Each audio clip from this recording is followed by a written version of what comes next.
오늘 저희들 함께 보실 하나님 말씀은 시편 86편 1절에서 13절입니다. 여호와여, 나는 가난하고 궁핍하오니 주의 귀를 기울여 내게 응답하소서. 나는 경건하오니 내 영혼을 보존하소서. 내 주 하나님이여, 주를 의지하는 종을 구원하소서. 주여, 내게 은혜를 베푸소서. 내가 종일 주께 부르짖나이다. 주여, 내 영혼이 주를 우러러보오니 주여, 내 영혼을 기쁘게 하소서. 주는 선하사 사죄하기를 즐거워하시며 주께 부르짖는 자에게 인자함이 후하심이니이다. 여호와여, 나의 기도에 귀를 기울이시고 내가 간구하는 소리를 들으소서. 나의 환난 날에 내가 주께 부르짖으리니 주께서 내게 응답하시리이다. 주여, 신들 중에 주와 같은 자 없사오며 주의 행하심과 같은 일도 없나이다. 주여, 주께서 지으신 모든 민족이 와서 주의 앞에 경배하며 주의 이름에 영광을 돌리리이다. 무릇 주는 위대하사 기이한 일들을 행하시오니 주만이 하나님이시니이다. 여호와여, 주의 도를 내게 가르치소서. 내가 주의 진리에 행하오리니 일심으로 주의 이름을 경외하게 하소서. 주 나의 하나님이여, 내가 전심으로 주를 찬송하고 영원토록 주의 이름에 영광을 돌리오리니 이는 내게 향하신 주의 인자하심이 크사 내 영혼을 깊은 수월에서 건지셨음이니이다. 오늘 본문은 참 기쁨의 원천적인 원리 두 가지를 말합니다. 첫째가 영혼입니다. 참 기쁨이란 영혼의 문제라는 겁니다. 두 번째는 하나님이 주시는 겁니다. 하나님이 주시는 기쁨만이 참 기쁨입니다. 에릭 프롬이라는 사람은 현대인의 자기 가치 평가 기준 세 가지가 있는데 이 가치 평가 기준이 잘못됐다고 말합니다. 첫 번째가 시장성, 또 하나는 적응성, 세 번째는 경쟁성입니다. 이 세 가지 가치 평가 기준이 우리를 행복하게 하는 것이 아니라 인간의 가치를 말살하는 불행의 요소라는 것입니다. 그렇다면 참 기쁨은 어디 있나요? 영혼의 깊은 곳에 있다는 거예요. 외모도 아니고 건강도 아니고 물질도 아니에요. 영혼, 내 영혼이 기쁠 때만 기쁜 것이죠. 영혼이 썩어 들어가고 있다면, 영혼이 불안에 떨고 있다면 아무 소용없다는 거예요. 그래서 다윗은 하나님이 주시는 행복이란 뭘까? 이것을 생각해 보았어요. 하나님 주시는 행복이 뭘까요? 첫 번째 용서라는 겁니다. 오늘 본문 성경에 보면 사유, 죄사함 받은 것에 대한 이야기가 계속 반복됩니다. 사람이 죄 중에 사는 동안은 아무 소용이 없습니다. 부자도 소용없고 뭐 오래 살아도 소용없어요. 단 하나님이 죄를 용서하실 때 용서받는 기쁨보다 더 큰 기쁨은 없습니다. 아니, 용서하는 기쁨도 소중한 겁니다. 우리가 누군가를 용서한다. 이것도 기쁜 거예요. 오로지 용서함만이 기쁨의 원천이라는 겁니다. 하나님은 좋으신 분입니다. 탕자의 아버지처럼 좋은 분입니다. 회개하는 자를 언제든지 용서하십니다. 그 용서받는 기쁨, 이것이 가장 큰 기쁨인 겁니다. 그것을 여러분 잊지 마시기 바랍니다. 또한 둘째는 놀라움입니다. 서프라이즈. 여러분, 이건 어디서 오느냐 하면 우리가 가지고 있는 상식을 뛰어넘을 때입니다. 우리는 이렇게 하면 이렇게 될 거다, 저렇게 하면 저렇게 될 것이다, 이렇게 우리 나름대로의 평가 아니면 우리 나름대로의 상식을 가지고 있습니다. 그걸 넘어설 때입니다. 병들면 죽습니다. 그러나 안 죽어요. 병원에서 이제 당신은 죽습니다. 했는데도 안 죽어요. 당신 얼마 못 삽니다. 했는데 오래 살아요. 어느 목사님의 아내가 중병에 걸렸습니다. 의사 4명이 회의를 하고 결과를 목사님에게 통보했습니다. 잘하면 6개월 삽니다. 의학적으로 6개월 삽니다.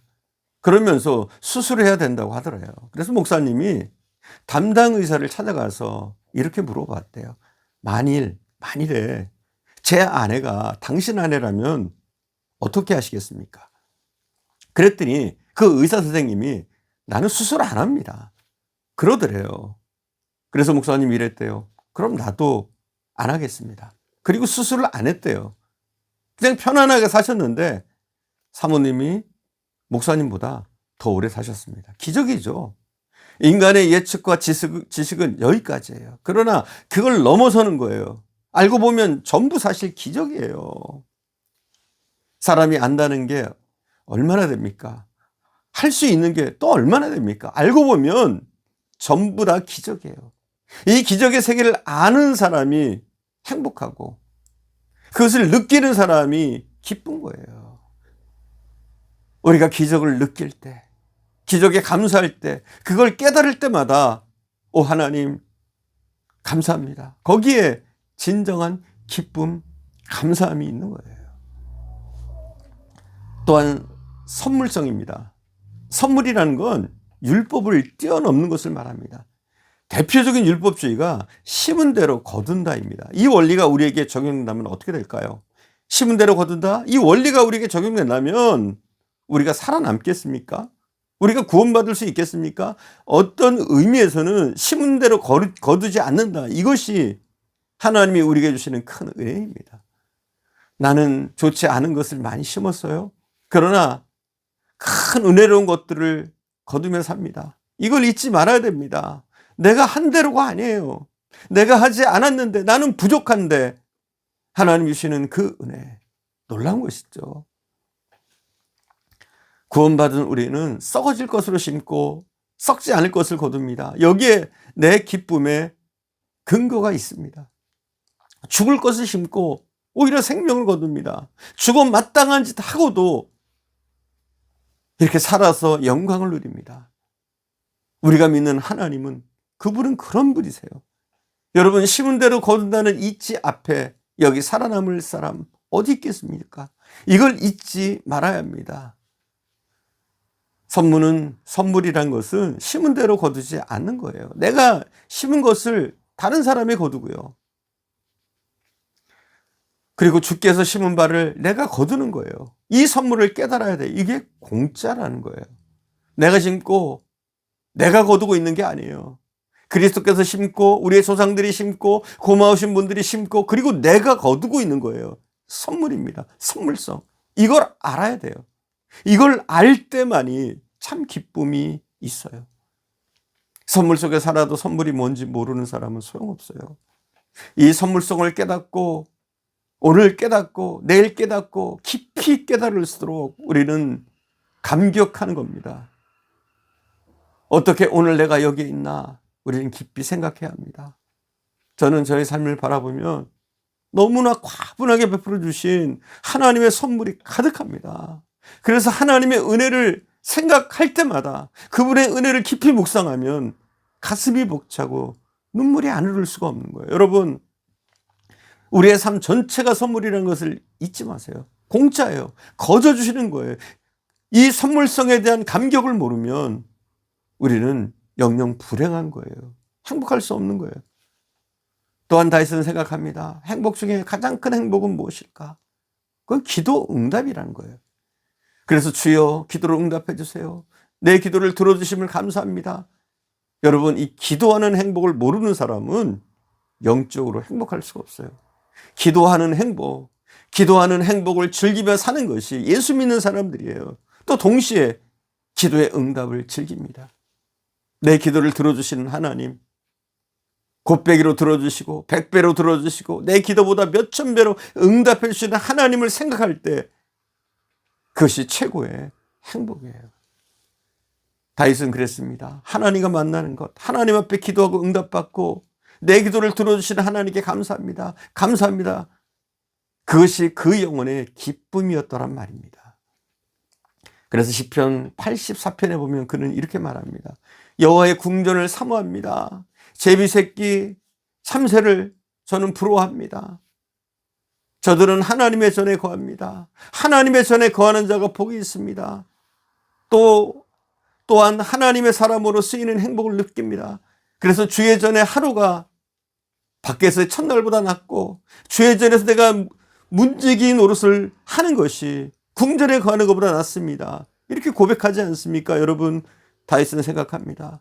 하나님의 손에 사랑받고 하나님의 손에 쓰이는 기쁨, 하나님의 손에 쓰이는 그 기쁨, 하나님이 나를 통해서 위대한 역사를 이루고 있단 말이에요. 부족하고 허물이 많지만 하나님의 손에, 하나님의 경륜 속에 소중하게 쓰이고 있다. 그 쓰이는 기쁨, 그 섬기는 기쁨을 말합니다. 기쁨을 추구한다고 기쁨이 얻어지는 것이 아닙니다. 주님을 만날 때 진정한 기쁨이 있습니다. 기쁨은 주님이 주실 때만 기뻐할 수 있어요. 이것을 잊지 말아야 합니다. 오직 기쁨은 하나님께로부터 옵니다. 하나님과의 관계로부터 옵니다. 이 기쁨이 그 가슴에 용솟음칠 때 그것이 바로 생명력이요 참 기쁨이요 건강이요 이것이 창조력이요 오늘을 사는 능력이 되는 줄 믿습니다. 기도하겠습니다. 사랑하는 주님, 우리가 세상의 가치관에서 참 행복과 기쁨을 누리는 것이 아니라 우리에게 베풀어 주시는 이런 기적 같은 삶, 우리가 이 땅에서 용서하며 사는 이 용서의 멋진 삶, 이것을 통해서 주님, 우리가 참 기쁨을 누리게 하옵소서. 세상의 것에서 만족하는 것이 아니라 오직 하나님 품에서 우리의 참 행복을 느끼게 하시고, 심은 대로 거두는 것이 아니라 우리에게 선물로 주시는 수많은 것들을 누리는, 우리의 인생을 바라보며 하나님께 감사하며 하나님이 주시는 참 행복을 누리는 저희들 되어줄 수 있도록 은혜 베풀어 주옵소서. 오늘도 함께 하시는 주님께 감사드리며 우리 구주 예수님의 이름으로 기도드립니다. 아멘.